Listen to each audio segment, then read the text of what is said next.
Let me first condemn the incidents, because any violence has no place in a democratic society, especially a society like ours, which elects central government or state government. So one is this, and you are partially right. This is the consequences of the hate speeches. But to say that this is a consequence of hate speech done by this, because Anurag never did any hate speech.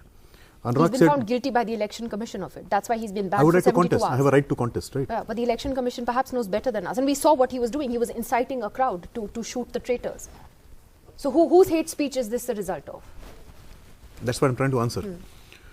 So this is the hate speech of the people who said Tukde Tukde gang. This is the hate speech of the people. Let me explain. You will have to give me at least 10-15 seconds to explain. You give the gentleman 3-4 minutes. So you'll have to give me some seconds to explain.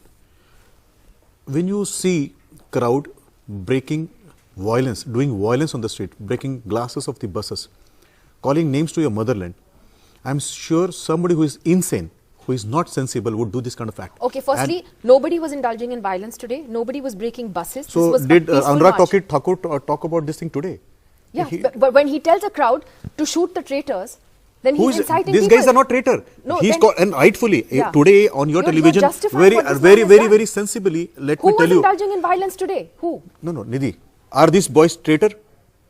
Who were protesting there? They're my brothers. Who is to decide who is a traitor? No. See, traitor of this country should be dealt with iron hand. Do you have any difference of opinion? No. They should be dealt with iron hand. And I stand with this. And two, no, I'm not digressing. Today the people you are not who allowing me to complete one sentence, Nidhi. I can understand your excitement. You'll have to give me one sentence. How will I make a meaning out of that? You want an answer or not? See, what you are trying to do is the moment I open a word, if you override my word, being an anchor, how will I answer this? Is it so difficult to condemn what has happened today unequivocally? Is this man not a terrorist? What you have the man who opened his gun? I told the first thing was... Is he not a terrorist? You have asked me 17 questions. Let me at least answer 2-3 questions of yours. No, why do you want to have an answer, yes or no? Let me have a right to speak. One, this is a result of those people who condemn this country.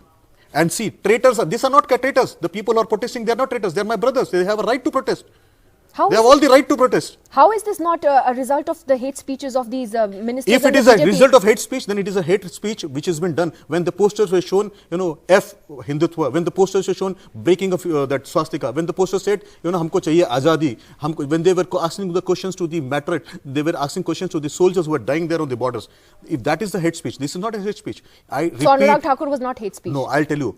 Traitor should be dealt with iron hand. Anurag Thakur was and if not that punishment which has been given to him, if that punishment has been given to him, I am ready to take this similar kind of punishment. Every traitor, and these people who are protesting, they are not traitors. So as far as Let you're me tell concerned, you, why are you trying to call them traitors? Are these people who are protesting are traitors? Please tell me. I'm asking you that. Why are you equating that? Was the BJP MP and Anurag Thakur justified in what they said? I repeat on your channel with lot of my consciences in place. A traitor should be dealt with iron hand. And let me tell you one more thing.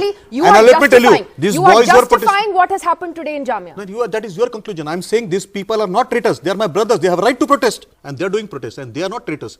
And a traitor should be dealt with iron hand. And they should be... My question, Dr. Qureshi, then is... No, I will not call that way. Rather, I would like to congratulate the police who did this very meticulously. And if you see subsequently, you are seeing only one part of that. The way the officer went ahead, if you continue this film, if this film is continued till the logical end where he's been arrested. The officer went, kept his hand on it, he braved his own life and then arrested him. See, there are standard operating procedures. Sitting in this air-conditioned studio, I will not be able to comment on both of them. And if you see there is a boy, see the officer is coming up. If your PCR can continue to show this film, the officer just behind him is proceeding to arrest him, sir. Outside JNU when the police was standing for 4 hours. Sir, I never speak in between, sir. A band of goons patiently how is it in the national capital that somebody can brandish I never speak in between somebody else. How can somebody, shoot at people? Of course, it should be condemned. He should be arrested. 1 second. In front of in the national capital, in front of so many armed policemen. Of course, is that not a failure of law and order? Of course. It is a failure of law and order. I would say it is not good in a society like us. Whether you break a bus or you shoot somebody, both are illegal. Both should not be done. Both should be condemned. Both should be given punishment. Whether a Jumman Chacha goes and breaks a bus or whether this guy brandishes a gun, he shoots. They both should be subjected to law.